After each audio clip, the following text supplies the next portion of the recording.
Hello everyone, this is Remleiz from 40k Theories, and welcome to this newest episode of Adeptus Podcastus. Joining me as always is Michael from Tactica Imperialis. Hello everyone. And joining us this week as our guest, someone you will recognise from If the Emperor Had a Text-to-Speech Device and professional food colouring taster, Dr. White. My mouth still hurts. You brought that upon yourself. No, you brought it upon me with your damn bets. You're the one who drunkenly messaged me and says, hey, if you get 10 people to like this on Twitter, I'll drink it.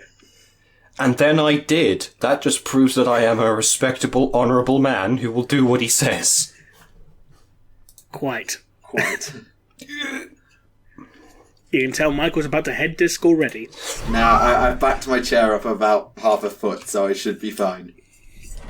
The instinctual motion, though, the muscle spasm is still going on. You could be mistaken for a death metal artist. Also, just since there's someone from TTS here, new episode came out the day we're recording this. It's bloody awesome. If you haven't seen it, go watch it. And if you have seen it, go watch it again. It's bloody amazing. It's good. It's very good. Good. It spent 7 trillion years in QA hell. I suppose I could talk about this since when this goes out, it'll be like a month or so. Well, you know. But, yeah, it spent some time in QA hell. It basically got completely rewritten from scratch. And that was after Alfred animated a bunch of stuff that everyone was like, no, it's actually kind of shit now that we see it. Now that we hear it, it's kind of, a bit shit. So that had to be redone. Not to mention the fact that when he was rendering it the other day, his computer crashed. Oh yeah, we were supposed to have a big, reveal, stream event thing, I think. And then his computer crashed and deleted several scenes. Like, project files and all. Yeah. That happened. It's a good thing he backs everything the fuck up. Indeed. I admit, though, the first 5 minutes, the initial arguments, I won't spoil anything here, but I related to that on so many levels. Welcome to Relationship Simulator 2015. No, I was talking more as law person internet comments. Yeah, that too. Yeah, I just actually had to stop the video and just this is too relatable. So, excuse me. In the news this week, not too much surprisingly compared to last time. Yeah, these sort of, both literally and figuratively, depending on who you ask in the 40k universe, the guillotine is hanging and it's about to drop. So, as of the day of recording, we are about 4 days out from the 80-day countdown, which will probably be the official full reveal of the contents of Shadowspear. So, at the moment, we're kind of still waiting. We've seen a heck of a lot from the rumoured Demon Engine, because that thing has just posted so many spoilers. And we've seen a couple of new models in full. The Greater Possessed, yes, that's a thing. And Captain Araken, aka the reincarnation of Telion, as some people have said. So we've seen a few things, but we're kind of just waiting for the hammer to fall. Indeed. I mean, it's good looking stuff. Yeah, absolutely. It's good. I'm looking forward to it. It's nice that we're actually getting stuff now, and we aren't in the horrifying stagnation pit that we were in barely a few years ago. I know, is it the amount of change in the hobby just since we started this flipping podcast 2 and a bit years ago? It's mad how much has changed. It's almost as if they've listened to the community and realised that it's the community that keeps them alive. Wouldn't that be a shock? Oh no! So, we're also getting spooky bug robots. Yeah, we're getting the Ambot. That's coming out very, very soon. I think actually that might be out by the time this video comes out. I'm not sure. It's spooky and it's scary and it should be out by the time the video goes live. And it's also far weaker than the Ambull in terms of when they made rules for the Ambull in Necromunda, it wiped the floor with them. Yeah, because fucking Necromunda rules have always been kind of broken. Hey, remember a time you could abandon fights by giving your opponents just shitloads of alcohol? What edition was that? Oh, it was fucking ages ago. Because I weren't the first edition Necromunda. You can find, like, various things that give you resources you can sell. Yeah. It might have just been a house rule, actually, because the person I was playing with was like, yeah, you can essentially pay off the value of the opponent's units in a resource and not do the fight. And not lose the thing they're fighting over.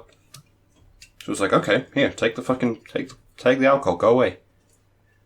That sounds like a house rule to me. It probably was.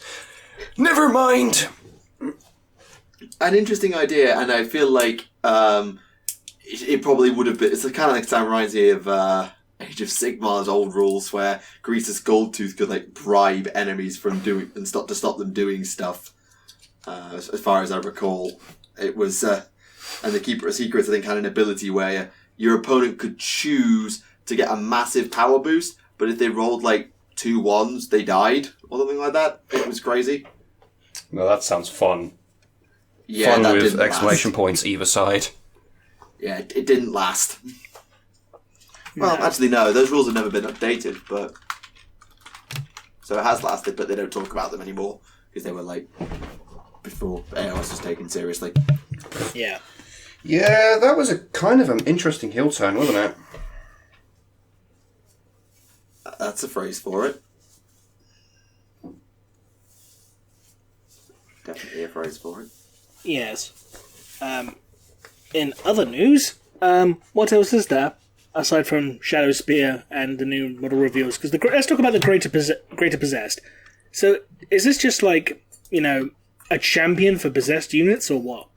The way they explain it is those loyal to the Master of Possessions, which is called Vorash Soulflare, we have their name now, they are rewarded with transformation into a Greater Possessed, the largest, strongest, and most fearsome of Possessed.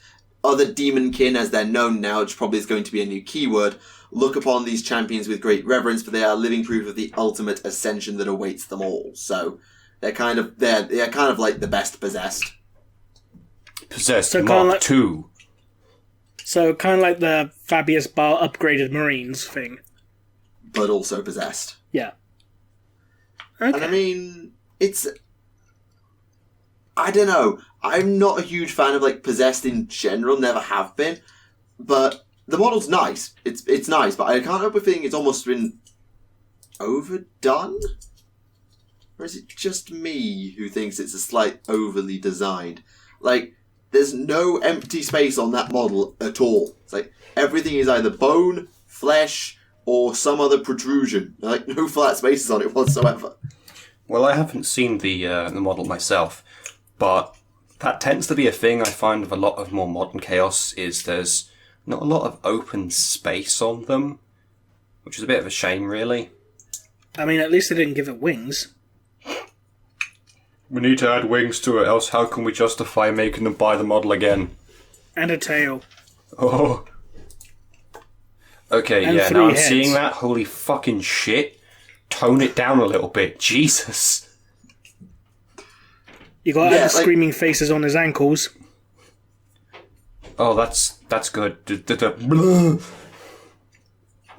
It's kind of like, it's a collection of very cool ideas, like the big demonic claw, the screaming face armor, the cloven hooves, the massive claw. Cool ideas. It's just... Man, that guy must suck at, like, the switch, though. What of having only one hand? That's huge. You can still play Bayonetta. You don't need one hand for that. Oh my. No, seriously, you can on easiest mode. You can actually play it with one hand. I know. They literally designed I it just that thought way. I'd make the joke. Oh dear. Duh. See, this is something that the point I made about like models being like overly filled with chaos. We're seeing that with Imperial models now more and more. Like, do you remember when early Cadian, just regular Cadian models, for example, are just really, there's quite a lot of open space on them. You could do what you like with them. Whereas these ones, like, looking at the newer models coming out, it's like, there's not a lot of space for, like, green stuff modification here. Yeah, I mean, Severina Rain, the new commissar who came out with the Black Library celebration, is probably the exception to that, because she's a very, very simple model that just looks and is posed like a badass, so it works. Yeah.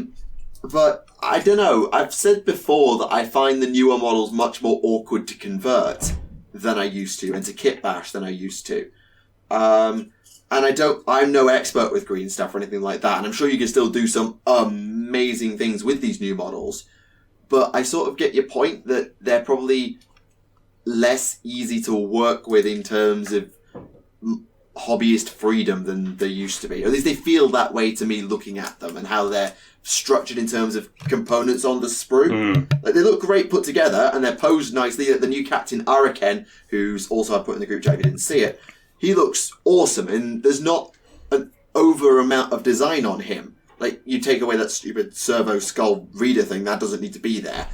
And it's quite a simple model, and it works. You say that. There's the cape with the dangly bits, which goes across the chest, meaning there's no chest modification possible.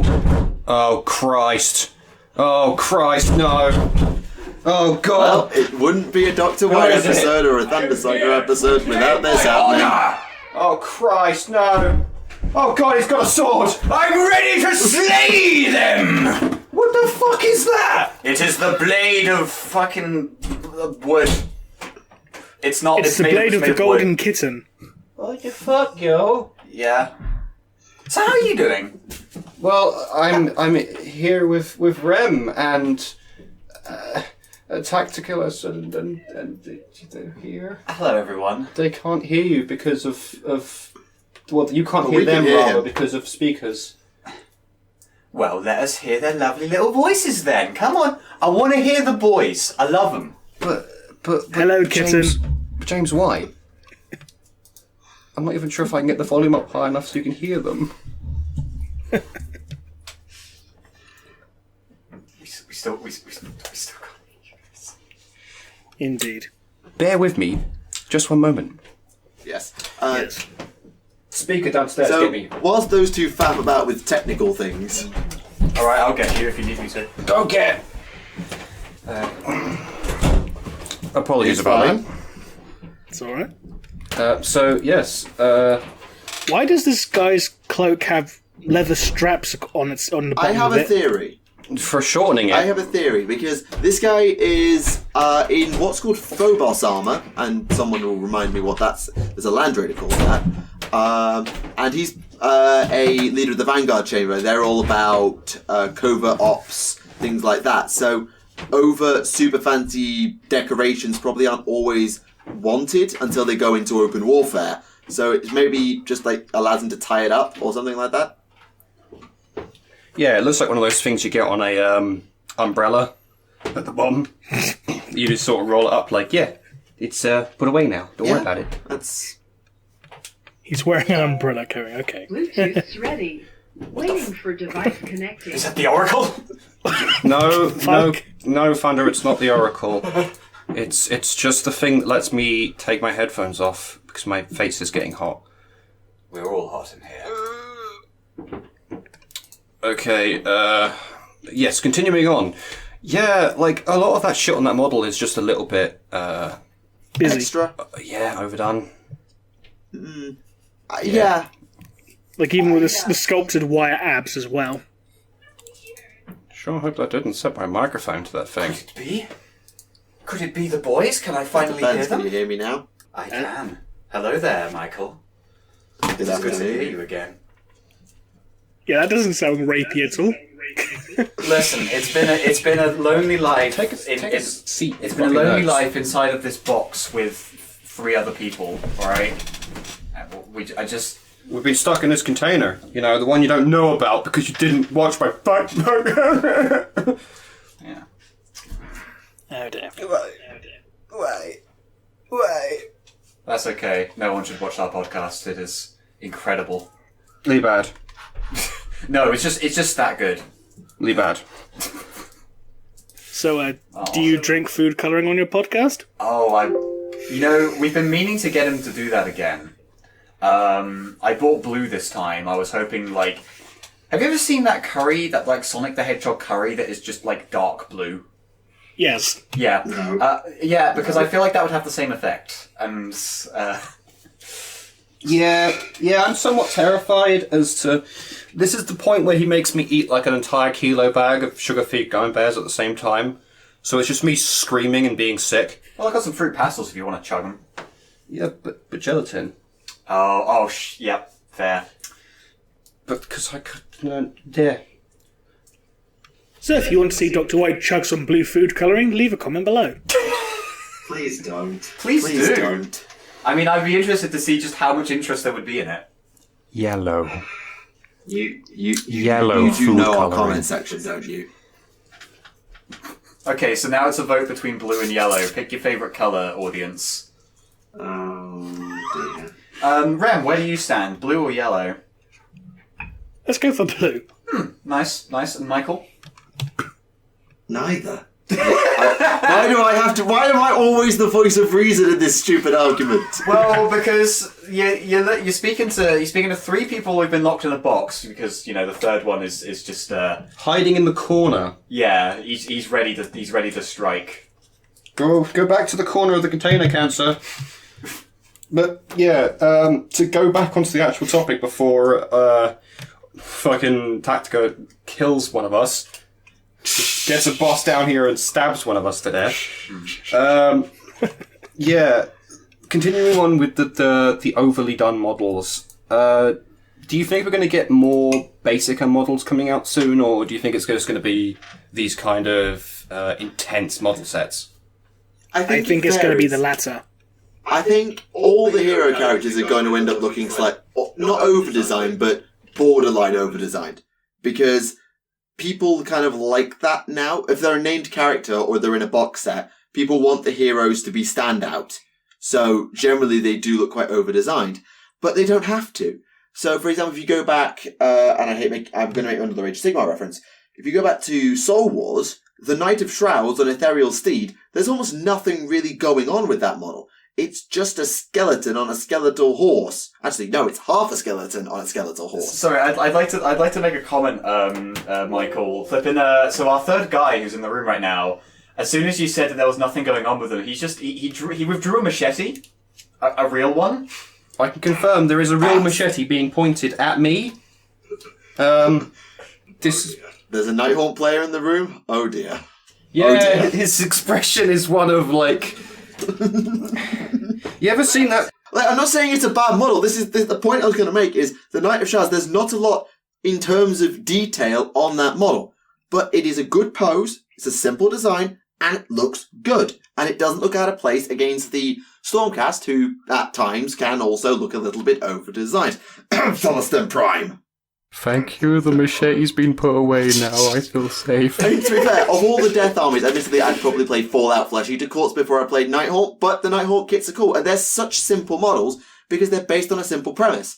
So I think 40k's got to be careful that it doesn't completely overdo it, but GW can do simple model designs and make it work. It's just that I think because they've got the fancier design tech now with presumably computer-aided design and the ability to sculpt finer details on every model. Oh yeah, the resolution has fucking skyrocketed from those vintage 80s models. Agreed. And you almost think, well, we've got the tech, let's use it. But then And maybe that's leading into some of the extra details that they don't strictly need. I don't know. yeah, I can understand that being kind of like, hey, we can make things really interesting and really intricate and also make them easy to put together. We should do this. But at the same time, one of the things that really got me into 40k was how fun and easy it was to kit bash. And these complex models are making it harder and harder to kit bash. Yeah, I mean, as an Orc player, I agree completely. But I've recently, been working on a box of Flash Kits. The new Flash Kits. And those guys have got so many components. It's stupid. Like the gun, so you have the barrel, like the big long, like the core of the gun. Then you have a kickstand, which can also be another gun. You have the barrel, which can be 2 or 3 more components. You've got 2 ammo carriers, a back cover for your other ammo carrier. You've got 2 front covers, and you've got a sight. And that's just the gun. More gun pieces, please. But every single component, almost, is interchangeable. You can make almost any combo you want. Any set of arms, any set of legs, barring one combo that has to go together because it's a coat. Any head, any neck, any back pole, any combination of runes on that back pole.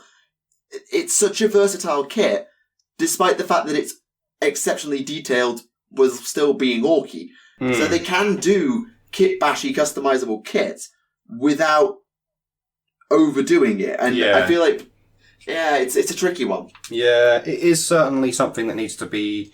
Like you said, it feels like there's a lot of the fact that they've got like, we have the technology now, that it's just being showcased. So I'm looking forward to seeing what happens when they start using the tech for like things that really need it. Because some models are... Oh boy, yeah, they are. Well, Abby's coming, so... And I am Excitebike for that. I cannot wait for more Eldar Ono. My friendo, the Eldar. We need new Khorne Berserkers desperately as well. I think we're still using the 3rd edition ones. New Dark Eldar Codex. Funny joke. We need the Adeptus Arbites. Only me says that. I'd be interested in seeing him at least in... I think there should have been Necromunda, even if they're not in the base game because they don't travel. I'd be down for seeing him in Necromunda. Yeah, I would be amused to watch like a fucking Arbites force up against like demons. Being demonic is against the law. I mean, prepare to die. That's one of the things I liked doing in Dark Crusade and Soulstorm mods was that exact thing. We're just throwing Arbites at demons. Yeah, they were terrible because they was effectively the scouting unit and the Sisters of Battle. They were part of the Witch Hunters army. Oh and the god, I remember that mod. The Witch Hunters in that mod were way better. Like way better. Just the Sisters of Battle in general. But I still used the Arbites and they got massacred. And I was just like, okay, not playing this mod anymore. I do say My that. Judge Dredd analogies keep dying. This is not right. I do say that with a bit of tongue in cheek, and I think I agree. It would make way more sense to put them in Necromunda than a full-scale army. Because what the heck are they going to have? Well, I think I actually heard they are going to be in Necromunda, aren't they? Because they're advertising I believe so. They're advertising the fuck, I've already forgotten its name. Arbot. They're advertising spooky, scary Bugbot as a potential like enemy for Arbites. So I'm like, what are they planning to do there then? Yeah, and... Well, they already made rules for Genestealer cults and Chaos cults in Necromunda, so I'm pretty sure you get an Arbites squad at some point. Arbites faction would be pretty fun, to be honest. And I'd be down for seeing an arbitrator in Blackstone Fortress as well, because we know that they're not done with that game, because the Ambul has gone in there, and they're not done with it, from what I recall. So I'd be down for seeing another arbitrator in there. It's a little bit weird throwing just throwing a random policeman into giant murder fort. This Blackstone Fortress is against the law. Well, I mean, yeah. Like, have you seen the film Dread? You get a flipping policeman trapped in the big murder fort. Why not? He's going to go and arrest the Ambul. Fuck. I mean, you have got random shouty priest and zealous dude with flamethrower, so it checks out. Yeah, but they've actually got a reason for those two actually being there, because the priest had, like, a prophetic vision of, something called the Eyes of the Emperor being located in there, and the guy with the flamethrower is just following him. So they actually had a reason to go in there. Toasty. They had a reason to be in there. Damn shame we didn't get the Redeemer from the comic, because he would have been a good... I mean, he dead now. He dead. He dead. Speaking of dead, I hate to call this short, but I need to go and I think I've seen like a mouse somewhere in the container, and he's looking pretty tasty. So I'm gonna go have my din-dins, and I will wish you the best of luck. I've got a sword; I can kill it. Go! Jesus Christ! Don't break I missed it. All right. Well, he's leading way too far into this gimmick. Don't worry about it. Also, Machete Man is still standing behind me and leaning closer. It hasn't said a word yet. Yeah, you keep calling him Machete Man. Is he actually Danny Trejo? I'm scared. If Danny Trejo played Nighthawk, that would be an interesting one. Sorry, what was that? I was saying, Danny guy with DeVito playing machete behind. Nighthawk? I was saying because guy with machete behind you. I'm saying, was that Danny Trejo then? Oh, thank goodness. You know, machete. Oh god, machete kills. Machete kills again. Machete kills in space, pendejo. Oh no. Un momento, though. Now just imagine Danny Trejo saying Comrade Kurz's last words. I've managed to get rid of them. They're gone. Oh, I'm safe now. Yeah. So yeah, that happened. Apologies about ruining the flow of the show. Nah, it's fine. We knew it was going to happen. You knew? I mean, to be fair, you managed to gate You live crash. next door to each other, for God's sake. How could we not expect this? Good point. I think you gate crashed Thunder's episode by complete random chance last time. that was so- absolutely random chance. Yeah, 'cause you thought that Thunder was recording with Zoran and Alpha. Yeah. I was like, hey, I'm gonna ruin TTS recording times. Woo! Wait, fuck, it's a podcast. Oh no, I've made a bigger mistake than I intended to. It worked. Anyhow, so back onto the fun world of whatever we were discussing beforehand. The news. Yes. What's next? Yeah. In some other news, some literary-related news, for the Warhammer Horror line, one of the audiobooks is going to be narrated by Doug Bradley, who you may know better as Pinhead from the Hellraiser movies. I am extremely excited for this. Extremely. I mean, if you're going to choose someone to narrate a book for the horror line, you know, Pinhead's a pretty good choice. Extremely. Oh, bloody hell, that was loud. Don't worry, I'll peek it on my end. But yeah, I mean, we were talking about this before, and I kind of offhandedly said it, but I kind of really want them to get Stephen Waite, or White, however it's pronounced, who did Caleb from the Blood Games. I really want them to get him to do one, because that voice, it would do so good. Why were you doing a Sean Connery impression just then? I don't know. I couldn't quite. My brain stopped functioning because it was just too good. So, can you ever imagine Sean Connery narrating an audiobook? So, in the name of the Emperor, he went too fast. He went very fast indeed on his motorbike. He went too fast. Some would say he even fell off. He would never surrender.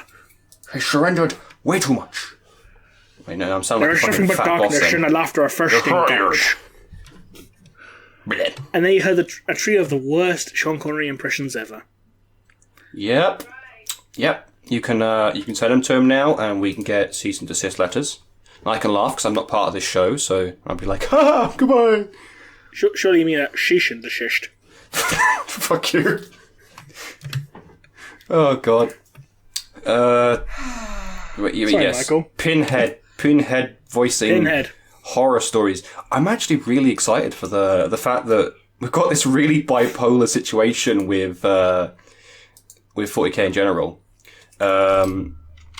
With the Saturday cartoon they're making, that they're looking into, and the Warhammer Adventures stuff, and then the Warhammer Horror as well. And it's like, you guys are aware of how big your audience is now. That's impressive. It's not just the nerds in their 20s in their basements. It's the nerds in their 14s at their school clubs, and the nerds in their 30s who are going to work and need an audiobook to listen to. Indeed. Yep. Welcome to the real life of. Oh god, it's been going for 20 years now. Quite so. Well, for you it has. I mean, to be fair, I've been in the hobby over 10 years now. Yeah. I mean, it's insane to think that it's been such a large part of a lot of people's lives so far. It's like, wow, 20 years what a for time me. to be alive. Actually, over 20 years for me now. What a nerd! Turbo nerd! Yeah, I think Rem might have been in the hobby longer than I've been alive. Rem is a turbo nerd. I've been in it since 2nd edition, so... Save me from the food colouring, cool Rem, a turbo nerd. If there's more turbo nerds than there are food colouring, I'm freed from my horrifying yellow fate. Okay, you know what I'm going to do? I'm going to attach the video of you drinking the last batch of food coloring at the end of this podcast so people can see it and, they can... Oh yeah, having some context would probably make sense. Yeah, so people can enjoy your suffering. So... Go. I'm sorry, why do you keep inviting me? I just ruined the show. No, I'm not oh-godding at you. This is Rev's fault. Technically, this is only, the third time we've invited you? Fourth if you count the Megasode. No, The I was counting Megasode the was a Megasode. magical experience. I was counting the Megasode. Oh yeah, actually, in terms of invited, yes, this is the third time. It's about the 7th time I've showed up. Most of the time with Thunder. Yeah, it's almost as if we live on the same street. Oh wait. Oh god. Yeah, that is some crazy sitcom shit. I can tell you the story behind that if you want some off-topic bollocks. I've just got a bit of literary stuff to run through, and because it was Black Library Celebration, and then by all means you can tell that story. Because with the Black Library Celebration that happened last weekend, we got a bunch of little short stories in the run-up. I even read a couple of them. Thank you, Remleiz. Mixed change. Yes, I actually read them. And there's also been a few books that came out, I think they were available on the day. So one of them was Asterath the Grim novel, involving sort of a bit of a look at Asterath, the Red Thirst, Primaris. Wasn't that a short story rather than a novel? Yes. Yes, it was. That's a lot of data for a short story. Yeah, but it's an interesting one because obviously how the flaws of the genetics affect Primaris is still a bit of a grey area. We know the Red Thirst does, but it's only happened once, and we don't know about the Black Rage and all of that stuff, and we don't know about the Wolfen yet and all of that stuff. So that's just something useful to have just in people's knowledge.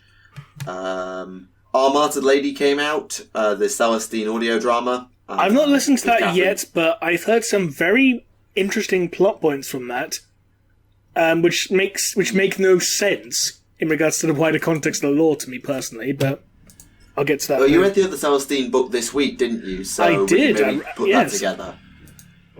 So we'll get to that. The Buried Dagger is now available, and that also we know a few spoilers from that. I was right. I can say that happily. I was fucking right. I mean, okay, I won the predictions contest, and you want to guess about a Knight Errant, I'm guessing? Thank you, mysterious machete man, for delivering me a cup of tea. Oh, that was nice of him. I was right about the identity of one of the Grandmasters of the Grey Knights. Ugh, God. See, that's the thing is, I remember when there was just one Grandmaster. Why are there multiple? No, there's Grandmasters, then the Supreme Grandmaster. Yeah, Grandmaster is effectively captain. Yeah, but Grandmaster sounds better than regular master. It's it's the bigger boss. The biggest of all the bosses. No, that's the Supreme Grandmaster. Maximum boss. Basically, to use cat memes as an explanation, Grandmaster is Chonk, and Supreme Grandmaster is Oh Lord He Comin'. Fuck, you're right, and I hate that. I have explained this process through the power of internet memes. Oh, God, why? I'm saying this is probably going to be the memeiest episode of the podcast we've done in a long while. It's like Warhammer Abridged. Yeah, I mean, well, where would you find that? As if someone's doing that right now. Fair point. So, shall we talk about Good Guy Angron? Yep, right, okay, quick check. Spoiler warning! Boiler warning? We're entering the spoiler room brawl. Oh. I thought you meant boiler warning, it's going to get warm in here. That too. Oh, no. Also, the second you said Good Guy Angron, Machete Man is sort of doubling over. Oh my. So, don't know why he's being so silent, though. So, context. This story is one of the short stories that was released in the run-up to the Black Library celebration, and its name is Ghost of Nuceria.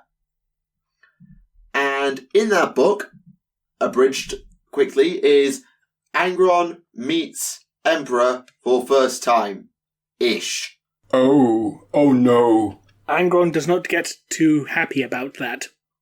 Yeah, it's the story of Angron's last stand. Yeah, that's a bit of a touchy subject. You know, considering how he got, mega kidnapped before he could honourably die of all of his bros. Yep. Because Big E was like, ha, fucking peasants killing each other, what do I care about that? Yep, exactly that. When he had, like, a fucking force up there that could have jumped down, fought alongside them and freed the planet, and gotten his son's absolute trust. No, I'll just teleport him up. There's nothing wrong with that. I mean, considering that the Emperor's first words to Angron were essentially a variation of, what the fuck happened to you? Well, yeah, he was a little bit disgusted by, like, what did they do to your face, and your head, and your everything? But it's okay, though, because he gave his clothes to a sleeping boy, so it was fine. See, this is the thing with Angron, is that I feel like they're trying to make Khorne, in more recent stuff, less just murder everyone, and more just murder those who could put up a fight. You see, I think they've gone in the opposite direction, but I'll get to that in a minute. Continue. Go on. No, you finish your point. Oh, well, I was going to say, it's like, we're seeing a lot more of, like, a lot more media coming out now of, like, Khornate Berserkers not fighting things that aren't putting up a resistance, or, like, one-to-oneing with things in, like, an honourable battle, rather than, just dogpiling because I want to cut it. Which you'd assume Berserkers would do, is just swarm around something and beat it to death. But no, I must 1v1 it. Yeah, I get that, and Skulltaker kind of runs in line with that, because he'll challenge you. If you run, you die. If you fight, you die slowly. If you stand and fight, you Basically. die quicker. But going back to the story quickly, Yeah. basically, as soon as Angron gets teleported upon the Emperor's ship, the Custodians look at him one step forward and Angron rips him in half. Oh. With his bare hands. Well, he is a Primarch. I was about to be like, wow, that's fucking impressive. And I'm like, wait, no. Also, if you No, want it's more not. Khorne imagery with Angron, he was feeding the slave army on his blood. That's metal. Yep. That is literally metal. I fucking love it. So Primarch metabolism is BS. We knew that already. We know the Primarchs are just, like, God knows how they work. Yeah, I've got more to get into with this one. We'll get to that in a minute. I'll be finished my You point. talk about... No, not yet. Not yet.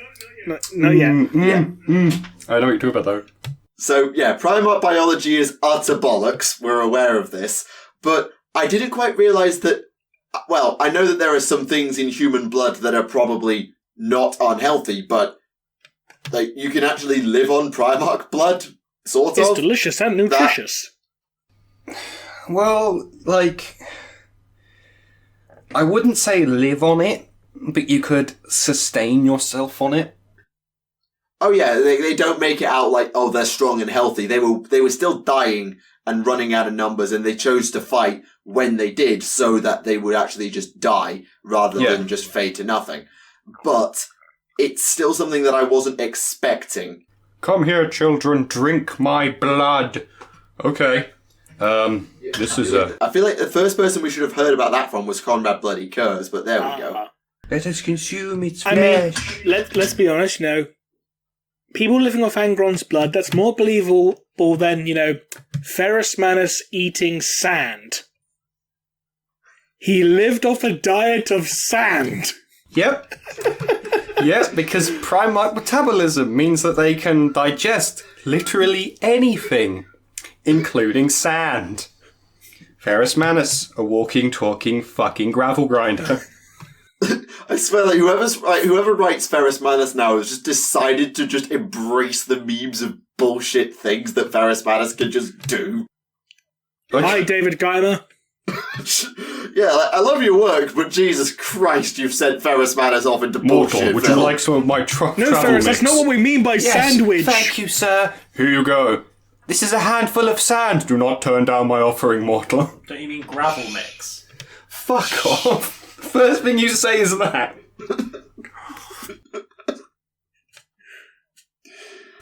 Oh dear. But say hello to Rat, the mysterious machete man. Hello, I am Cancer. Yeah. That's about right. Right, okay, that's a nice introduction. However, we should point out that while we're talking about Primarchs doing BS things, they can't do everything, as proved by the other short story about Primarchs, which was called... I've forgotten its name already. Lantern's Light. Thank you. Which is the Mortarian story of how he got his gun, which is also his first-ish meeting... Well, it's not his first, but his first, post-proper reunion whilst he's a Primarch and in charge, meeting with the Emperor. And Mortarian... Okay, I'll be honest. Just a little shit. Yeah, I've gone back and forth on Mortarian a lot of times. I used to really like him, then I did my Legion series, and I thought he was boring, and I didn't like him all that much. But he's a petulant child. Yeah. He comes into the Bucephalus, which is the Emperor's old flagship, by the way, in case you don't know his name. And he just is like, oh, there's supposed to be protocols to be observed, if you do this, that, the other. Nope, screw you, I'm doing this now. I'm walking up to the throne. You can't stop me. I am his son, you cannot stop me. Son, I'm going to stop you. Here, son. And then the Emperor goes, I've got a gift for you. I got you this big scimitar. And Mortarian's like, oh, but I've already got a blade. I've got a scythe. You turned down my gift? Yeah. Then I'll make it a gun instead. Fuck it. No, he just walked over to the table and picked up and said, oh, I do need a pistol. It's like, yes, that was taken from people who worshipped a dragon. I wonder what that's reference to. Oh, no. Also, I love the fact that the Emperor just has a table of, horrifying artifacts just in his, proximity. Yes, this demonic thing. What an interesting little tidbit. It's basically the Emperor's personal hobby is just forging stuff. That's his hobby. Gee, I wonder where, most of his underlings got that from. Then, fucking Vulcan and his magical building shit quest. And Ferrus. And Fulgrim. And, Lehman. And Dawn. And Dawn. They all have, And the other two. Oh my god, they're all hobbyists. Ha! Oh no. Oh god. Oh no. Well, in fairness, it is canon that the Iron Warriors play Warhammer. That's actually canon. Battle Ace 42 million. No, we haven't reached infamy levels yet. One day, maybe. One day. One day. Yeah, that's amusing. The thing is you mentioned about going back and forth on Tyrion. Between him and Perturabo, I don't know which is worse. Yeah. Because they're both I'm still on the opinion that Mortarian's worse than Perturabo. Yeah, Perturabo seemed like the kind of guy who was just sick of everyone's shit, essentially. Sick of everyone's shit and also upset at being upstaged every 5 minutes. Yeah, Mortarion doesn't quite have the same... Mortarion has, in his head, a reason to be mad, in that the Emperor cost him his victory and then had to absorb Barbarous and so on and so on and so on. But Pert was constantly overshadowed by Dawn, and then the Emperor picked Dawn for the Imperial Palace, and debatably, yes. But Pert has more of an excuse to be mad, apart from his turn, because Horus is just like, yeah, I forgive you for Olympia, the Emperor won't, you should work for me. Okay. That's it. That's literally it. The Emperor's like, Olympia what? He's turned? Fuck! Maybe if we actually, gave him a compliment once in a while and told him he was doing a good job, we could have all avoided this. Yeah. Pat them on the back and being like, hey, I know Dawn's building all these cool defences, but you can choose what guns we use. That's like giving the equivalent pick of the colour. No. You can build the PDF defences. The equivalent of being given an unplugged controller and being told you're player 2. Oh, but speaking of some more crazy Primarch shenanigans, because I've been reading the Scions of the Emperor Anthology, which was a Black Library event exclusive. I think he's still got a few copies available at Warhammer World.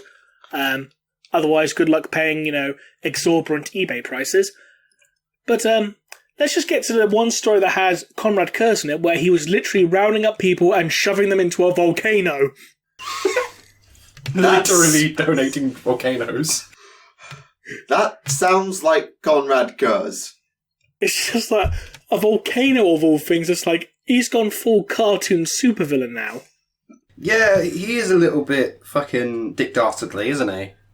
Pretty much. And then I'll push them into a volcano! Wait, no, that's more... I mean, they did explain that the world ran on geothermal energy, but still. That doesn't make any sense! Oh, this yes, one I need to runs on feed the planet geothermal power. people, or else Ow, stop. I'm sorry, I have studied a little bit into energy sources. Geothermal power is like underground... Oh god, I've forgotten how geothermal power works. But it doesn't work by shoving people into a volcano! Geothermal power exploits tectonic plates and gravitonic pressure to exploit the fact that cores tend to be hotter than the outside of things. Woo! Spinny turtle. So shove them into a forgotten volcano. my year 10 GCSE. Yeah, I know. Get that high-grade year 10 geology. What else is there? Oh yeah, the Blood Angel story on this has a dreadnought that still carves statues out of marble. So this dreadnought with like a little hammer and chisel in his hands, he's just tapping away. That's adorable. That's fucking adorable. I love that as its downtime thing, it's just making statues. That's great. I'm sorry, that's good. Wait. I can't default that. That's I have to say, that's some bloody tough marble to take a chisel from a dreadnought. Indeed. Maybe it's like a specially made dreadnought arm that's like a chisel. Jackhammer arm. Yeah, just really big marble. So you think like it's a massive statue, and it's just big enough for a dreadnought. What else is there? Oh yeah, there's a story that takes place during the events of Titan Death, where a Iron Warrior's Warsmith uses Jagatai Khan's tactics against him, and Jagatai is so impressed that after he kills the Iron Warrior's Warsmith, he gives him a formal burial. Okay, yeah, that's definitely Jagatai. Yep. The guy who was like, that. I'm not going to fall to chaos because it'd be better to just fight for the Emperor because it'd be more fun. This fucking guy. What else? There was the story of how Rabute Gillen essentially became in charge of all of Macragge, where you see his father being murdered, essentially. Oh, yes, the battle with, not Conor, what's the other guy's name? Galen, thank you. I did a Gilliman Law video 2 months ago. I should remember that. But it's funny because Galen's like acting as if he's on Gilliman's side, and then Gilliman's getting changed because Galen says, you can't go into the sanatorium, dressed in that armor, as they'll flip their shit. Put on a toga or something. And the assassin tries to kill Gilliman while he's changing. Gilliman kills the assassin, walks into the sanatorium. People start seeing Gilliman walk in and acting shocked because Galen's preaching, saying oh yes, both the Gillimans were traitors, so I had them both killed. And then Gilliman just walks up to Galen and says the Macraggian equivalent of, I heard you were talking shit. In his toga.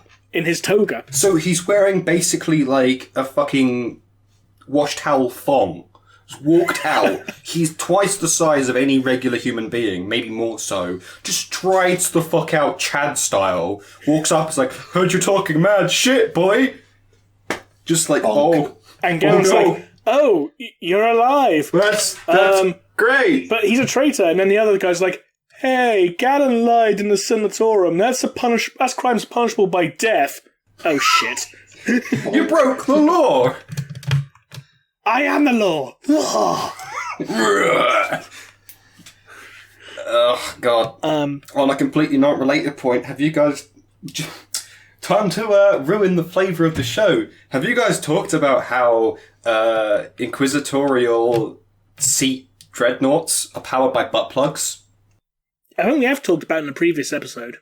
Fuck. There goes me ruining the episode. I'll admit I'd forgotten we talked about that and thought that was just a TTS joke, but never mind. No, it's a thing. No, I brought this up about 2 years ago. That's why I've forgotten it then. I probably scrubbed it from my memory. Scrubbed it from your memory. Like X-Men 3. What film? Next on the agenda. Yes, let's talk about the real star of this book, Chamber at the End of Memory. Where Rogaldorn's basically fortifying the Imperial Palace, Malgador says, don't go near this particular building on the outer section of the palace. It has priceless works of art that cannot be replaced, so don't go near it. Rogadorn sends people to go near it to try and tear it down, to use the foundations to reinforce other parts of the palace. Big boom. Dawn goes in to investigate. Oh, everyone's turned into a red smear because there were some psychic landmines. What's in this chamber? Oh, 2 doors, one marked 2, one marked 11.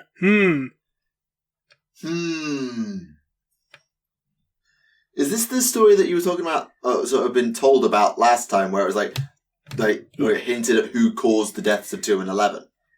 Yes, and another bit of information you might find interesting, I can actually quote it. Where is it? What came to pass could overshadow everything. Dawn knew that now. The raw, hateful truth is clear. If the lost Primarchs were here with us now, the war would have already been lost. Oh, they're doing that thing again where they keep adding stuff to the Primarchs they were told not to add stuff to. Hang on. So, are they saying if 2 and 11 fought with Horus, they'd have already lost, or if 2 and 11 fought with the Emperor, they'd have already lost? If they were just there. If they were just there, yeah. So that seems to imply that 2 and 11 would have sided with Horus. I mean, if you want to get into headcanon theory, I think they fell to the Catan. Or it implies that 2 and 11 were so good at ass-kicking that by the time... Actually, no, that just makes them into OP self-inserts. Yeah, they were basically like the Duke Nukem of the universe. The Emperor's like, yeah, no. Get in the box. Die now. I'm here to kick ass. You're also here to die. Oh, shit. He's as dead as that franchise. Also... Zing. Oh, no. Oh, no. Yes, and Malcador also said, this place is hidden for good reason. The legacy of the Lost holds within it too many doubts, too many harsh truths that would do nothing but damage the balance of our precious Imperium. Now is not the time to pull upon those threads, son of Imwit. Terrifying. Also, sorry to loop back real quick, but did you say, when you said psychic minds, did you mean like minds that were built around like brains? Like heretic shit? Or like someone had put them there in the warp psychic minds? Basically, Malcador uses psychic powers to create little psychic trip mines out of warp energy. Oh, okay, that's infinitely more terrifying. Also, Malcador did it, which is like, oh no. Yeah, like... This is Malcador who could basically strangulate Horus with his mind. Yeah. Malcador, the only guy who could tell the Emperor, hey, you're being a bit of a bitch. And he'd be like, really? Really? Malcador used the Force on Horus to make Horus say, choke me harder, daddy. There we go. Why? I'm just imagining Horus going ooh woo. Oh, choke me harder, daddy. This is the real reason why the heresy happened. Fucking the Emperor tore off his titanic golden chestplate and proclaimed this was a scaly household only. Moving on. He was just that Lehman Russ got the pair fursuit. Oh god. Right. Actually moving on. Yes, Celestine. There's a good thing to move on to while we're talking books. Yeah, that's got some interesting stuff in it, like the beginning of the book. Oh, spoilers, by the way, because the book's not actually out yet for another. Is this Celestine the novel or Celestine the audio drama, just for record? Celestine the novel, because it's actually not out at mass retail for another few months. How fun did you get then? Limited edition. Oh, yeah. Friends in high places. I wish. So yeah, she wakes up in the realm of Khorne. Makes sense, Khana Betrayer killed her last time. But she's going through the realm of Khorne, and she sees multiple corpses of herself throughout the realm of Khorne. And you think, okay, maybe these are times when she died to Khorne worshippers. But then she sees, just her legs in her armour, and she touches them and gets a flashback of when she was cut in half by a bulkhead slamming shut. Sorry, but the idea of literally like a god level person getting splattered by a fucking bullhead, that's so funny. I mean, it still kind of makes sense because like, the soul of every warrior that dies is supposed to end up in the realm of Khorne. Like, that's a loosely established canon. So, does this imply that, like, those are proxy souls, basically? Almost like, yeah, a bit of a... it's almost a bit of a Stormcast problem, where a bit of her soul is getting left behind as a sort of fragment every single time. Now, I'm not saying that's exactly what it is, but that's what it sounds like. But yeah, she's going through the realm of chaos. She encounters, like, more fractured pieces of her soul, which are taking the form of other living saints. Hello! I'm you! Yeah, but guess what? What's that? Who are you? Oh, my name is Faith. And this is Hope. Oh, wow, you want vague analogies to anything. Get back in my soul, you fucking nerds! Ah! I mean, they've at the end, they do all eventually merge back into the one body, but... Come back to me, you nerds! No. That's setting an interesting precedent, you know, for souls and also, regathering. And also, it basically implies that, well, I say imply, it pretty much flat out states that Celestine sold her soul to the Emperor for a bargain. Which seems to imply that she is legitimately a demon prince. Rather than just a demon of any kind, or just a figure, whatever. Well, wouldn't she be the demon princess? I haven't actually seen the term demon princess. So, was that called it or hold it? Called it. I've been going on about the Living Saints Imperial Demon theory for years. So have I. So have I. I know, Like, but everyone's it's nice to be known it. It's the vindicated. world's I know, but it's worst nice to be kept secret. vindicated. It's nice to see it actually canonized on paper, though. And when she's in, the good. real world, the few Cadian defenders fighting against, or a few Cadian ancestors of battle against a planet-wide chaos cult, the leader of a chaos cult is, and I'm not joking here because this is so fucking stupid, a demonically possessed boiler. What? Or furnace, whatever term you want to use. Okay, see you later. Okay, so It's even called the War when did Engine. they summon like the Adeptus British Gassicus? I don't fucking know. Because fucking boiler Oh, problems? no idea. Why? Oh, and there's also a psychic inquisitor of the Order Hereticus disguised as an imperial preacher who wants to kill Celestine because they think Celestine's actually a servant of the Chaos Gods. She's literally the furthest thing from one! What the fuck? That's not even by Inquisition standards! You're pure and radiate holy light. That must mean you're evil. You're trying to deceive us. Well, the Essentially. Emperor could be a Chaos God. Do not. Donut. It's literally the most popular video I ever made by that name. Yeah. I love the fact that the comments are just going to be people arguing about that, calling Rem a dickhead, and demanding I drink food colouring. Oh, God. I mean, in fairness, if you drink both the yellow and the blue, that means you get green. So we're back to the square one again. But that means I'll be drinking double the amount of green I drank last time. Exactly. Anyway, let's loop. Thankfully. Yeah, let's loop back a sec to the whole bits of Celestine's soul chilling out and then reunifying. So, is there a theoretical point that Celestine could reincarnate without any faith? If we're taking this as literally as we can take it. That would be kind of amusing. Essentially, these are basically like facets of her personality that are splintered off, and like whenever she questions herself, she has to like kind of prove herself like no, I do have the faith, and then Faith goes like, good, you passed the test. I'm joining you now on your journey. I'm coming back. It's basically like we're all travelling But through wait a Mordor. second, if they prove they've got it, why the fuck do they need the rest of it? It's like, hey, I've already got faith. Well then, why the fuck do I have to come back then? Because they all have to merge together to complete her so that she can travel into the material realm. Okay, Imagine if she rolls a magical double one and then doesn't get one of the pieces. Does she just come back without it, or is she stuck in like purgatory until she can re-roll I it? have no idea. God, it's a glorified Trials of the Temple, though, you know? Fucking Fable Because doors.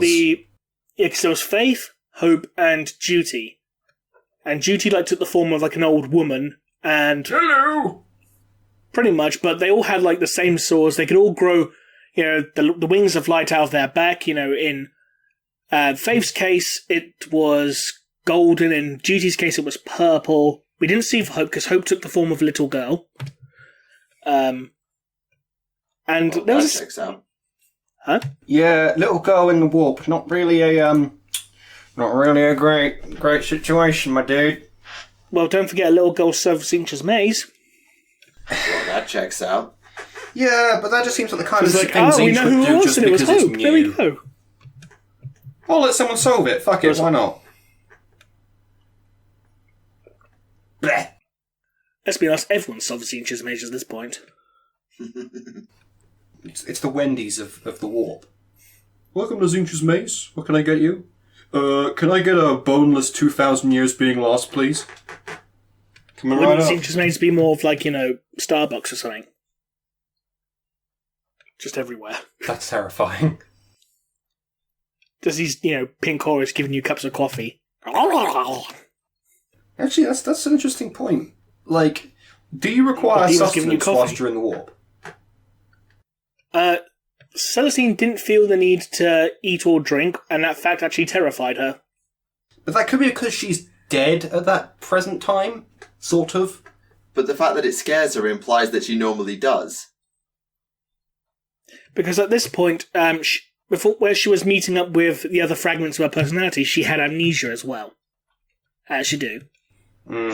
So basically, after she basically met up with each of these fragments, more of her memories would come back to her. Yeah, I guess dying sort of does that to you. Puts you on a bit of a spin. Yeah. Especially Yeah. dying to that freaky freakazoid, hurt me daddy more. You know, just Ooh. ugh. Ugh. Ugh. I mean- gross. So out of the things we've learnt so far, like, you know, people can subsist of Angrons, Bloodthirst Manus likes to eat sandwiches, and, you know, there's a demonically possessed boiler. What's the stupidest thing out of those three? The boiler I can believe because 40k, and grimdark. I'm gonna go with sand. I'm gonna have to go with sand. Yep. It's like, I don't like sand. It's coarse and rough, and it tastes very bland. Hey, that rhymed. Although, personally, I think I'd go more with Dawn finding two massive tombs and just being like, Yep, nope. I ain't touching that shit. No, he tried to touch that shit, and Malkador was like, yeah, you ain't doing shit, son. Can you go away, please? I'm sorry, what? I told you to stay away from here. It's like, God damn it, why can't I remember? You told me to wipe your it's like memory. Grandpa's porn stash. Damn it, kid, I told you not to go behind the fireplace! And also, it turns out they're not actually tombs, they're just their bedrooms. Which makes it even worse. That's great! Just opens the door and it's just a bunch of, like, really fucked up posters and they're like, Yep, this one would have ruined the war for us. Like, I've heard of leaving kids' bedrooms untouched after, like, yeah, okay, that... Right. Also, I think this whole Celestine thing actually solves the issue of demonic respawn timers. Because, like, you know when demons get banished, it's like, oh, they're banished for, like, 100 years before they can return, and some people it's like 1,000. Maybe it's just because they have to go on a giant fetch quest to put their soul back together every time. Pretty much. I mean, Celestine had to go through, as well as the Realm of Corm, she had to go through the Realm of Nurgle as well. that must suck. She had to climb this mountain, which was implied to be something to do with Zinch, because, like, everything twisted and distorted around it. That could also be Nurgle, though, because... Gross. Were made out of purple crystal. Okay, yeah, no, that's Zinch. But, like, when she was in the realm of Nurgle, like, she met, like, a maggot that was, like, several miles long and had a big smiley face. And it's like, hello. Hello. Like, he was very happy to see us. Like, oh, hello, you're one of those living saint fellows. See, Nice to meet you. I've said it before. Nurgle seems to be, like, only a Chaos God by association. He's the kid that followed the gang because everyone else was Nurgle going. loves you. It's just like, Nurgle, please. Again, Nurgle loves you. Please, Nurgle, stop being so aggressive. I know the other Chaos Gods are doing it, but you don't have to, peer pressure. Basically, out of the Chaos Gods, Nurgle is basically that one, fat dog that doesn't stop dribbling. Yeah. It wants to give you love, but you don't want it to touch you because it's dribbling all the time. So they go, no. It also skids everywhere. It's like, stop it. Stop it. Please. I just got new carpets installed. The butt drag. Stop it, dog. Stop. So any of you who've actually owned a dog, you'll understand what we're talking about. Meanwhile, Zine's just the kind of cat that would knock over your plates and then be somewhere else when you go to yell at them. So Thunder. Yeah. Yeah. Moving on. Yeah, saying on Celestine, do you know much from the audio drama yet? Or have you not had a chance? I know you haven't had a chance to hear it, but I don't know if you've learned anything. I haven't had a chance. I haven't had a chance to listen to it, though. I have been told one very strange piece of information from it. I'm so sorry. What are you sorry for? Oh, nothing. I'm remarking to Machete Man here that I smell fucking terrible. For God's sake. I didn't expect company, so I'm sort of like... Doesn't matter. But yes, anyway, going back to the point. Point. Continue. Apparently the decree passive has been revoked. What? Uh-oh. Yeah, and apparently it was revoked by order of the ecclesiarch. The one guy who has no authority over the matter. Apparently he does. I mean, who's gonna stop him?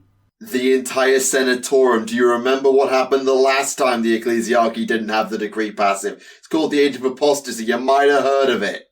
Yeah. The Reign of Blood, that kind of thing. Yeah. Yeah. That might be a problem. What? But on the plus side, we finally find out what happened to the High Abbess of the Adeptus Sororitas. She was stuck on San Leal for about 1,000 years. Oh. Shit, that sucks. Good. I take it they That's all super right, died in she's that back time now. and didn't pull some, Primarchian... I lived!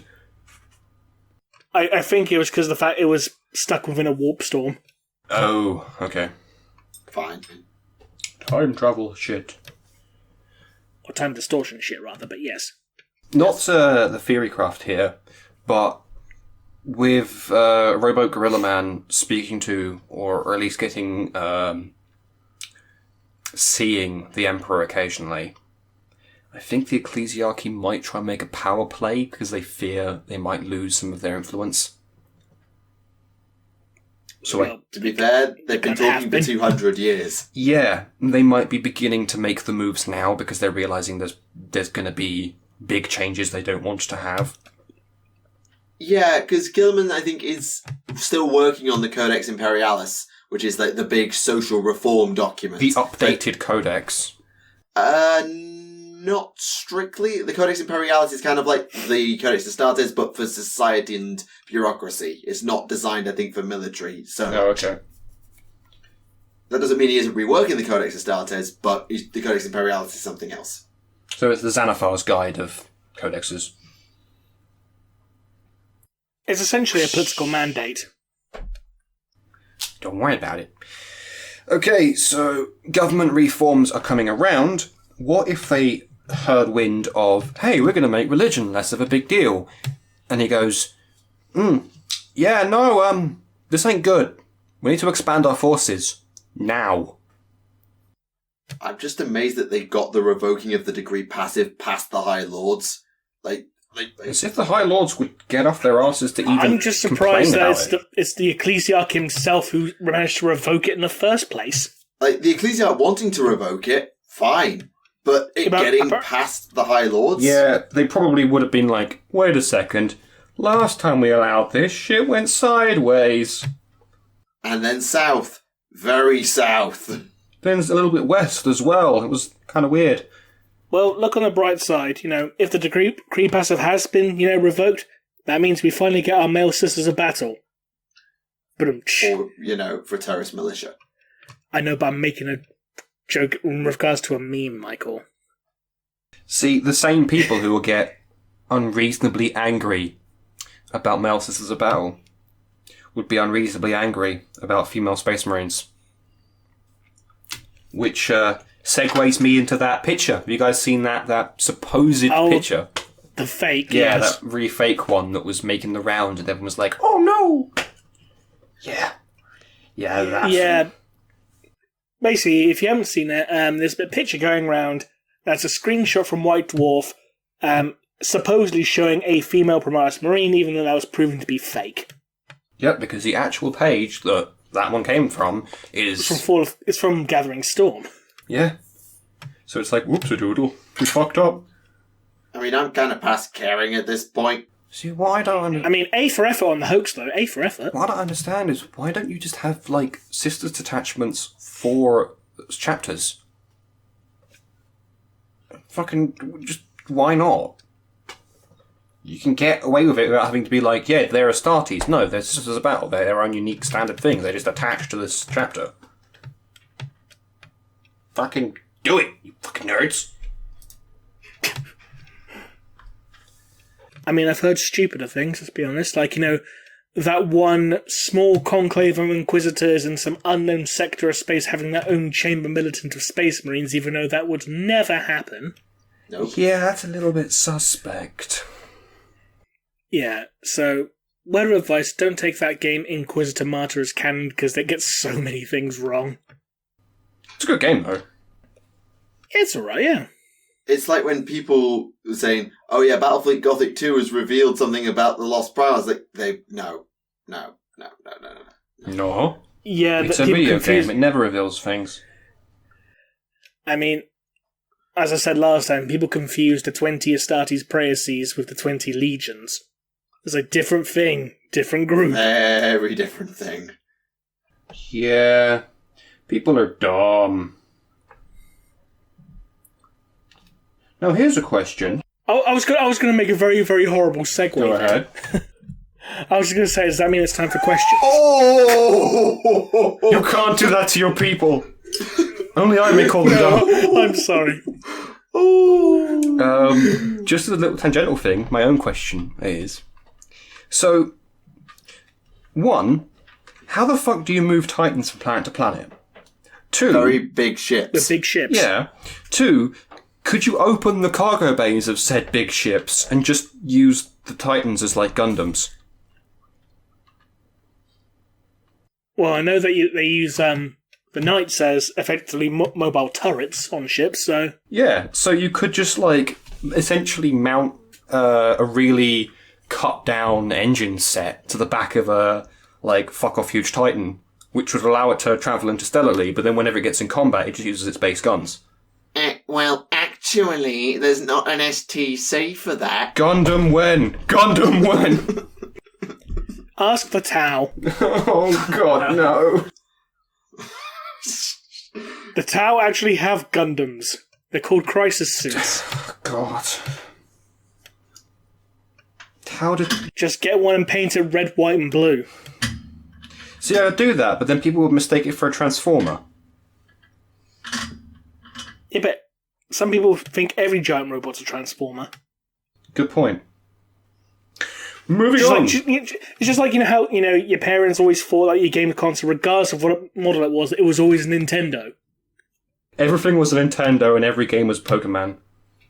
Except for when it actually was Pokemon, Then it was Sonic. then it was Digimon. Also, can we talk about the fact that Pokemon is coming to Britain for its next generation? Side point, looks cool. Just gonna leave that there. Pretty good. Yeah, so I've seen a few Anyway. memes about that, like, Oh my god, so many memes. like, every time you use the move cut, you get arrested.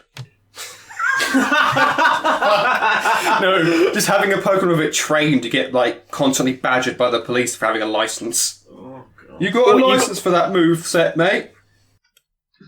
You got a license for that Yeah. Pikachu. Oh, Britain never change. Oh, and the Queen's like the final boss. She's got like 6 level 100 corgis. Fucking God. You know what's annoying is while you're making that joke, I'm trying to remember what the name of the fucking flaming horse is called. Rapidash. Yeah. Rapidash burgers. I'm sorry. Oh, actually, what was? Oh, I you can saw. get them at Tesco's. I need a lasagna. I did see a meme about the new fire bunny Pokemon being used in a subway. I did see that one. Yeah. I'm kind of annoyed that they've got What another fire bunny that's firefighting. do you mean another fire bunny? There's already a fighting bunny. Oh, if we said fire bunny. Yeah. What's the other fire bunny then? Fucking low bunny, isn't it? That's not fire. It's fighting though! That's a normal type. It's fighting It though! mega evolves into a fighting type. Like, can we move away from Pokemon? This isn't a fucking Pokemon cast. I know. Anyway, let's do some Welcome questions. to the Pokemon podcast. Going on. And also, before we get into the questions, I don't think our audience is our audience. Just want to get it out of the way, or someone's going to call me out in the comment section about. But no, you're not all idiots. One or two of you maybe, but not all of you. No. I mean, Right. you've got to assume there's And like a with that 5% roast- idiot I love rating you on the all. internet I love you anywhere, all. so maybe I'm the idiot Yeah, here. Oh no! Well, that No comment. Right. you said it, not us. So, question 1. How much does the common Imperial citizenry actually know about the Horus Heresy? Considering they know about Sanguinala, they have the Feast of the Emperor's Ascension, which are very, very well celebrated, so are they told the origin story of said events? I think they're just told one day Horus betrayed the Emperor and wanted power for himself. The end. Then the Emperor kicked his shit in. The end. Checks out. I mean, I don't think they need to know more So than what- that, and anything else that was... Why did he turn against the Emperor? I heard it was because something called Koash. It's like, that's not true, Billy. The power of Coas! You're going to jail, kid! You said a bad word! Billy was never seen again after that. Billy was taken to the prison planet, Prisonalius, Australia. But he found a kindred spirit who turned out to be Lucius, saying, I was the little girl all along. Okay, yeah, but Australian peon planet when? Catachan. Fuck. No, Catachan is just Australia outback. I mean, like just never mind. The criminals of Catachan.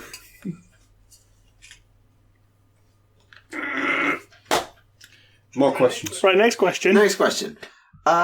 Staying with the final battle between Horus and the Emperor and all the things around that, according to the lore, the Emperor was still in his armour when he was wounded, so when exactly did they take his armour off and what exactly happened to it? Now, I know the answer to this, it got turned into Crux Terminatus, but...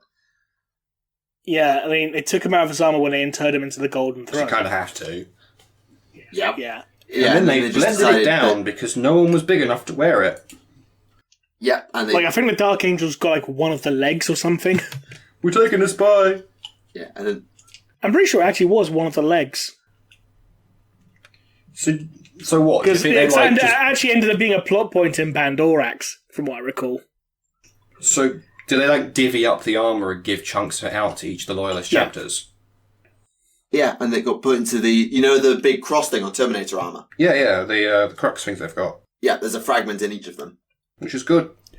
Yeah, because I remember in Why, Pandorax, recovering Terminator armor is so fucking in Pandorax, boring. they actually had to break open the Crux Terminatus of a Deathwing Terminator to get a sliver of the armour so they could actually put it in a bolt gun and shoot a demon to kill it. I'm gonna kill you with the body armor of our god. It worked. Well, of course it fucking would. The fucking Emperor's tears and shit were used by the Grey Knights for ages. It still are. Yeah. Next question. So, since Cadia has fallen, who do you... Where's my strainer? What? Where's my strainer? What do you fucking mean where's your strainer? I'm missing my strainer. I thought it was here. Check the kitchen. I did! Questions interrupted by another interruption. Go again. Okay. Is it safe? Yeah, it's safe. Is it secret? Is it safe? Since Cadia has fallen, who do you think should become the next poster boy guard regiment? Steel Legion. Ooh, that's tough. Krieg are very popular, but they're a little bit too grimdark. I mean, black metal grimdark. Steel Legion. Can you be too grimdark? In modern 40k? Yeah, just a bit. Like, Maybe not too grimdark, but the wrong flavour of grimdark. If you get what I mean. I sort of get what you're going at, because Krieg is, we live on Fallout the planet, and also you basically are just chucked at the enemy to die. And then That's if not exactly we recover heroic. your body, you'll be fed to the remaining survivors. in fact, they're not chucked at the enemy, they throw themselves at the enemy because they they're back. want to die. No, it's just me. Oh. Right. So yeah, that's a tough one. With Katie, I mean, the obvious is Katachan, because they've got the most models. Yeah, but Katachan being the poster boy for the guard is a bit odd. I think Steel Legion's a good shout. I do. They could be good. Yeah.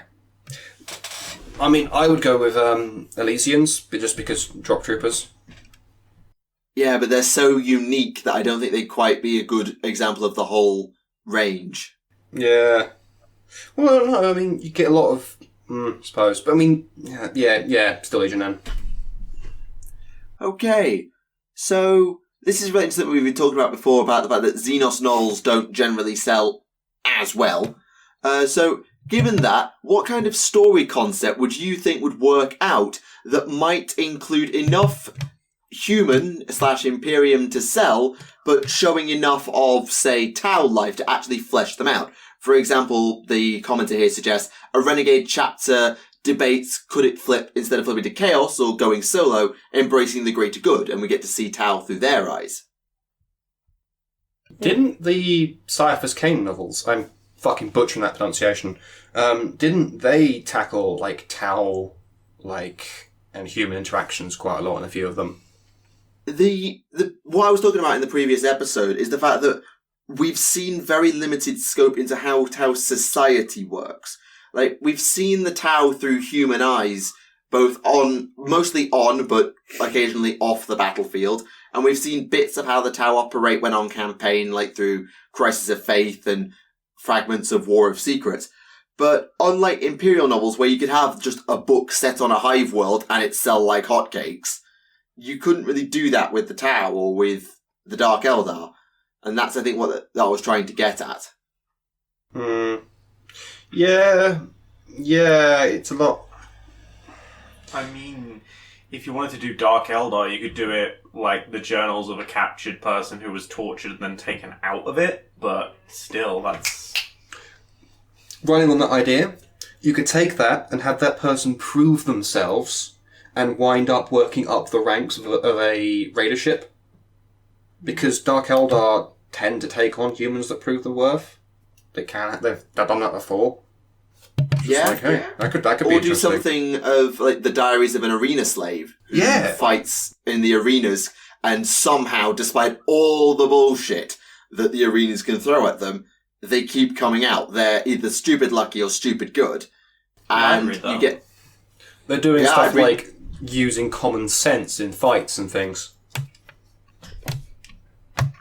Yeah, or maybe something like a maiden world that's been cohabited by Exodites and humans. And it's kind of actually, that reminds me of Caldera, the planet where the humans were worshipping the Eldar, because... And then Vulcan roasted it.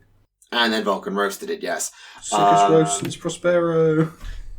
I mean, they could also do one where they documented a Tyranid swarm sort of descending upon an Imperial world through the eyes of someone like a scholar in it, and then at the end of it you could find out that actually this person was a member of the Gene Stealer cult the entire time, and the second half of the novel can retell what actually caused the invasion, and it was them. So it runs up to this guy eventually getting cornered by Nids and then basically being like, "You've come! Finally, you've come!" Yeah, I'm imagining Shadow over Innsmouth sort of style.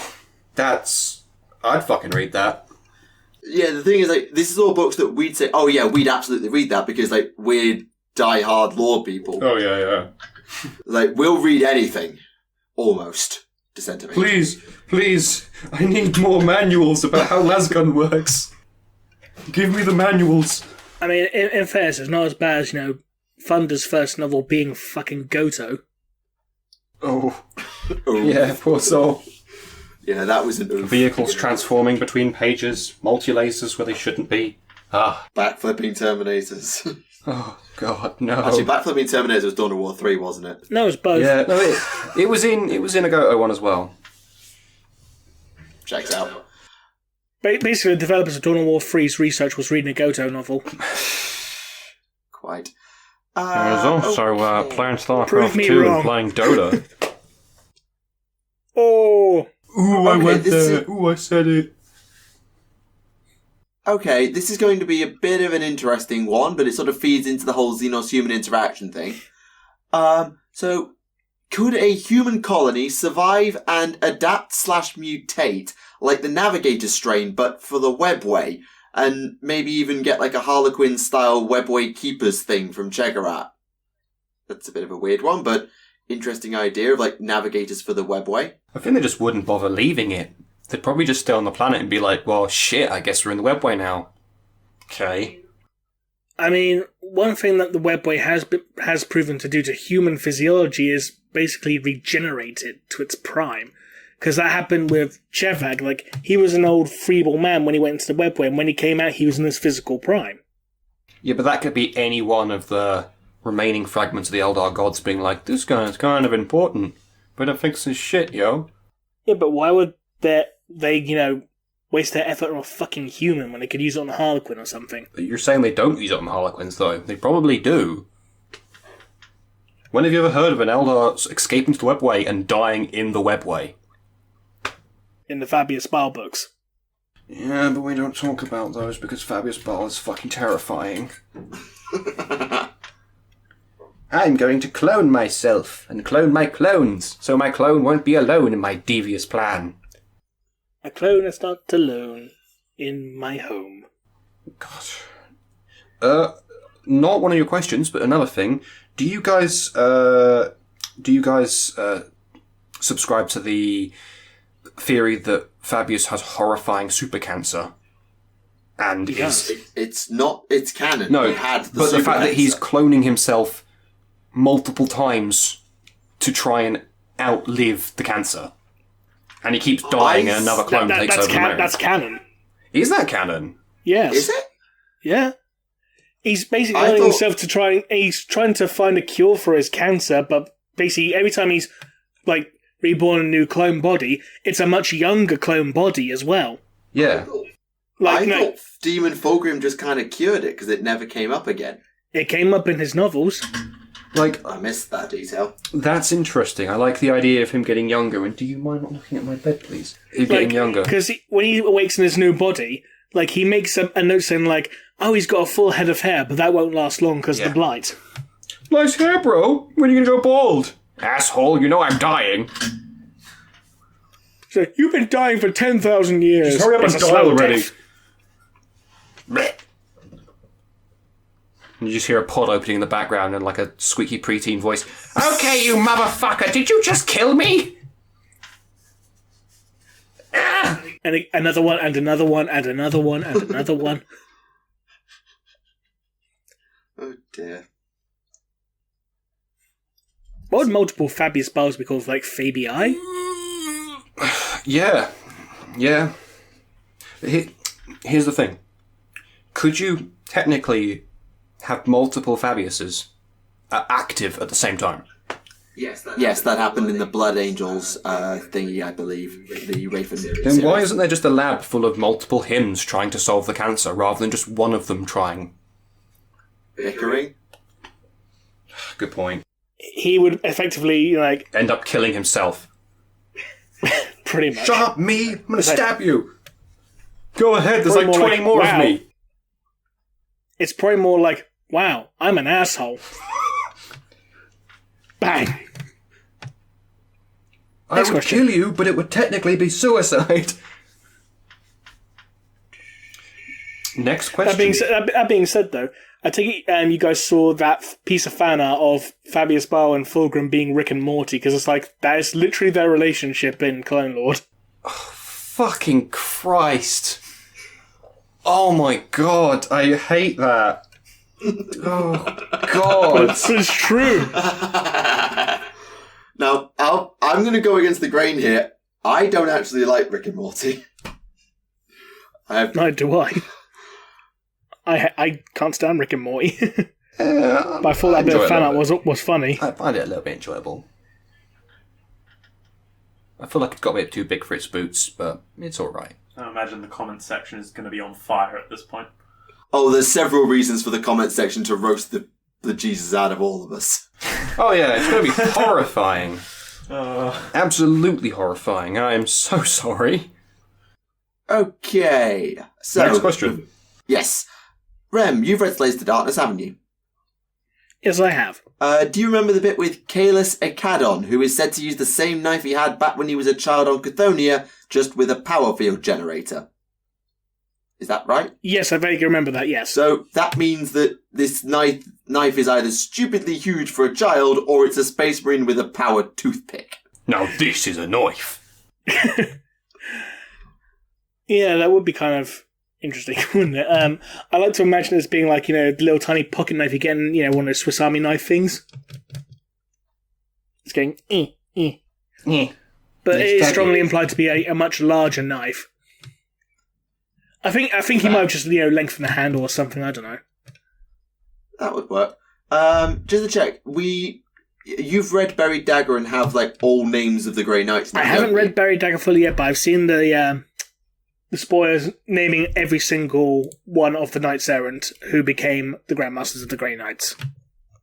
Okay, just one of the questions here is asking, do you think that the first 8 maybe didn't have to be Psykers? They could have been picked for tactical skill, medical training, information collection, leadership. Did they have to all be Psykers, or were they all Psykers? From what I saw, the only one who wasn't a Psyker also did not actually end up becoming a Grey Knight Grandmaster in the end, even though he was selected to be one. So, spoiler warning, Loken was selected and he refused. Probably because he's stupid pissed off at Malkador for what happened to Mercer de Eliton. It's fair enough. Also because of the fact that... that, and he'd be he'd be like the one token kid in the room full of Psykers. It's also more to do with the fact that, when he's basically, finished his conversation, with the Grey Knights and that, you do realise Horus is going to kill you. It's like, I'd like to see him try. So basically, it seems to be implying that they're going to go with the storyline that it's not going to be necessarily be Alanius Pius fighting Horus on Eventual Split, but maybe Loken. And I'm all for that. Quest. Tag team on Horus. Both get bitch slapped. I mean, to be honest, I'd be happy if they changed it so it was Loken who basically, you rushed just to the want Emperor's aid. I was there the day Horus slew the Emperor come full circle line. Well, yeah, can you blame me for wanting to have the story come full circle? No, I like it too, but it's just that's about the only reason we have. I want that to happen. I want that to happen. Otherwise, I feel it'll be a huge wasted opportunity. Yeah. I mean, at this point, it's like they've set up that that speech at the beginning of the series being as essentially Chekhov's gun. Yeah, it really is prepped for them to repeat it and use it again. But at the same time, I feel like they're gonna hold off on that and use it at a really opportune time, and you're not gonna feel it coming up. Otherwise, it'll just be a little bit flat-footed. Oh well. Okay, so, if the Tyranids are attracted by strong warp signatures, like the Astronomicon, like the Pharos beacon going off, wouldn't they have noticed the galaxy earlier during, the birth of Slanesh, which was orders of magnitude stronger than stupidly anything? Who says they didn't? They might have just seen it and started moving towards it and took forever to get there. It's kind of it. The other thing is it's kind of implied that it was the Pharos beacon's explosion that caused it. It's not so much implied, it's flat out stated. Yeah, but essentially. It could be that they'd already seen something and were like, do we God, want it? And it's then like another the flash two goes off matches and I'm like, thing from World War okay, there's II. definitely something going on. Think of it this way. Think of it this way. The two different types of mass-release psychic energy, like, the birth of Slanesh was basically the warp spilling into the material realm through the minds of the Eldari, and that it was eventually, effectively a warp tear opening, because it was. Whereas the Pharos Beacon was a discharge of energy, not a tear. So maybe, the Hive Fleets could tell the difference instinctively between a warp tear and something Yeah, else. because a warp tear could be a natural phenomenon. I mean, consider this. Exactly. We don't actually know how old the Nids are, considering we don't know how exactly old they were before they came into the universe, so it's entirely possible that they maybe weren't around when you think about... You've got a 1,000-year gap to aim at, because the birth of Slanesh was just before the Great Crusade, and the Pharos Beacon was in the early Horus Heresy. You've got about a millennium But to aim considering at. the rate of evolution, that's not entirely difficult, considering how fast Nids evolve. Yeah, if that was the case, shouldn't they have evolved much stronger if they'd been devouring another universe up before this one? Well, considering at the end of Pharos, it's effectively stated that the Hive Fleets were in hibernation as they drifted through the void, and then the Pharos Beacon activated. Multi-galaxy the frozen drifting. open eyes saw the frozen open eyes saw the flash of the Pharos Beacon as like, okay, that basically activated everything, and they started turning towards it, and That looks pretty tasty. Yeah. effectively, yes. Yeah, that seems to make sense. Like, yeah, if you're drifting through the cold void of space, the last thing you want to be is alive and hungry. Well, awake and hungry. So they saw one flash and then didn't notice it. Second flash, yes! Consume time! Plausible. Well, again, it was just the one flash from the Pharos Beacon itself that attracted them, so... Yeah, and then as they got closer, it's like, here's something actually we can aim at. It's called the Astronomicon. Giant gold glowing light. Moths to a flame. I mean, I can read out the entire epilogue of Pharos, which is like literally only like one page, so... Go on. Okay. Literally just before this, Dantiok activated the Pharos Beacon, huge flashes like energy, crippled the Night Lord's fleet, blah blah blah. Okay. Far beyond the fringes of the galaxy there was naught but endless black, past the last few stray stars plying their lonely trek through the cold night, past the dead worlds and the fragments of galactic collisions billions of years gone, past the probes sent out by extinct races recorded in no history, past all that and beyond, there was a night sea studded with the diamond islands of distant lonely galaxies.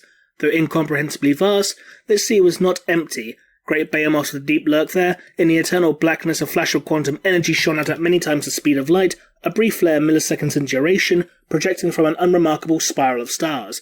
It was not mist. In the darkness, something of limitless hunger stirred in a slumber that had lasted for eons. A million frozen and unblinking eyes saw the flash, tripping cascades of stimuli. Their purpose served, the eyes died. The entity processed a message the eyes provided without ever truly awakening. Automatically, instinctively, its gargantuan dreaming mind analysed the signal, comparing it against all parameters for the one thing it sought: prey. Slowly, glacially, the great devourer shifted its course. Nice. That's pretty metal. Love it. Yep. Although it seems a bit shit that the eyes die before the brain decides, oh wait, that was wrong. Fuck, they're dead. It probably grows some new ones later. Yeah, but it seems a little bit like you could save some time there. Kill them when they're actually needed, be dead. Yeah, that's pretty fucking sick. I dig that. Okay. A little bit of a longer question, a bit of a bit rambly theory idea. Do you ever think that they would replace Abaddon as War Master with Huron? Sort of a Julius Caesar-like backstab, where Huron turns the captains and champions against him. Sort of a way of GW, or the in-universe GW, calling out Abaddon for being such a failure.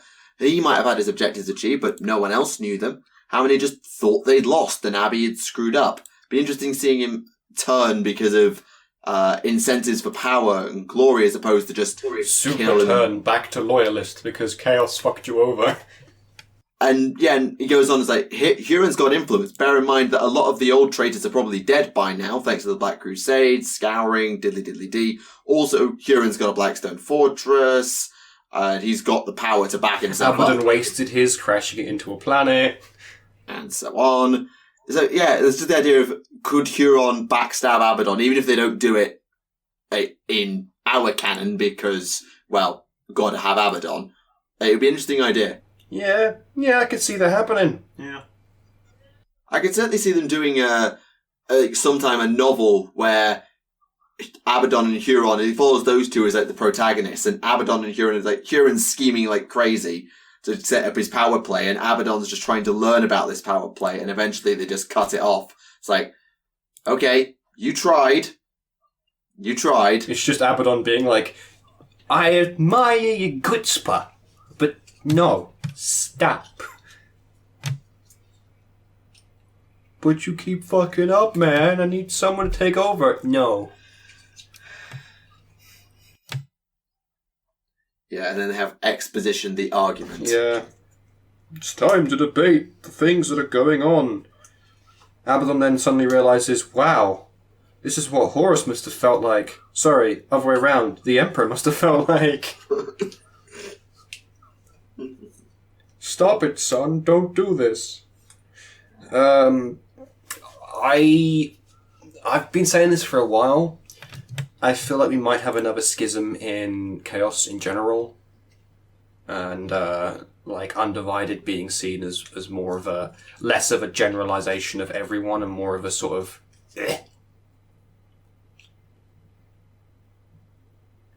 Fuck, do I keep cutting out a microphone? I got most of that, but I didn't get all of it. Right, yeah, sorry. What I'm saying is I feel like we're going to have another schism within Chaos itself. Possibly Undivided being seen with more suspicion than usual. You're almost like you're not fully going in on Chaos because you won't commit to one of the gods. Yeah, sort of thing. Yeah. You're just here for the sweet rides, and we're not going to give you as much anymore.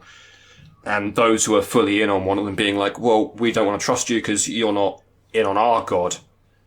So, and I could see Abaddon and his boy having a bit of a scuffle over trying to keep that shit show together.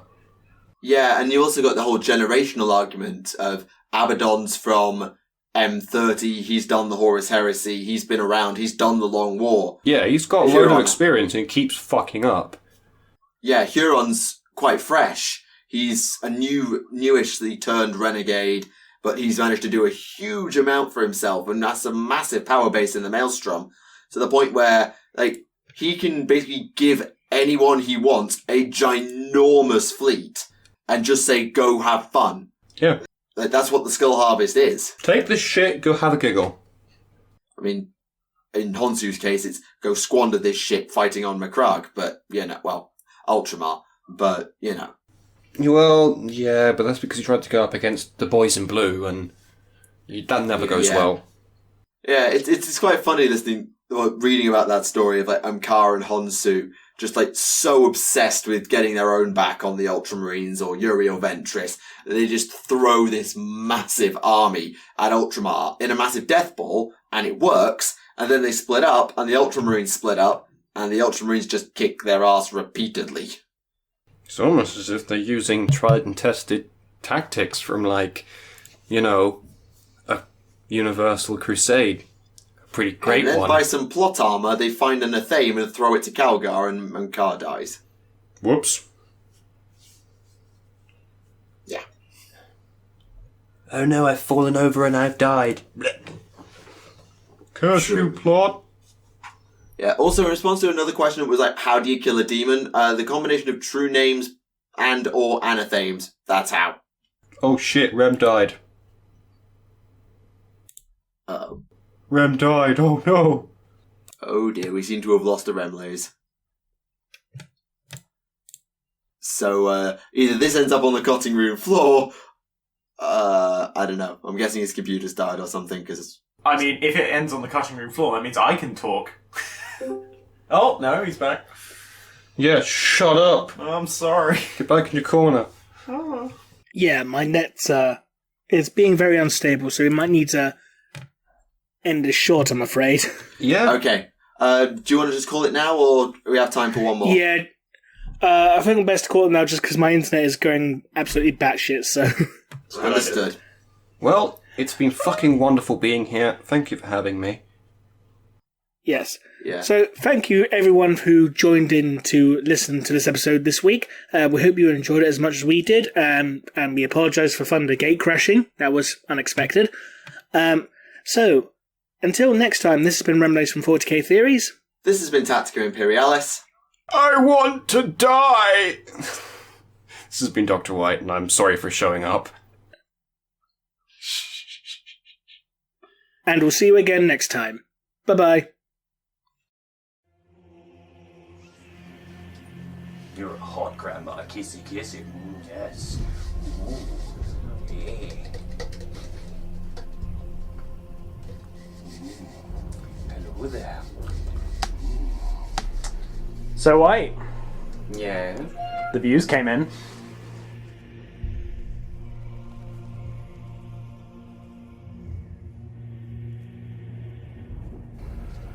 Well, I guess that means this is how I fucking die. This is entirely Rem's fault. I'm gonna fucking do it. I'm just gonna bring this bucket up over here. Do you want me to play you a funeral song for you? Yeah. You went the wrong way. Oh, just look at that. Oh, yeah. Vivid dark green. Oh, tastes like shit icing. Oh. Why did you do this to me, Rem? Why did you do this to me? You did well, Grim. Thanks, Rem. Swallow it.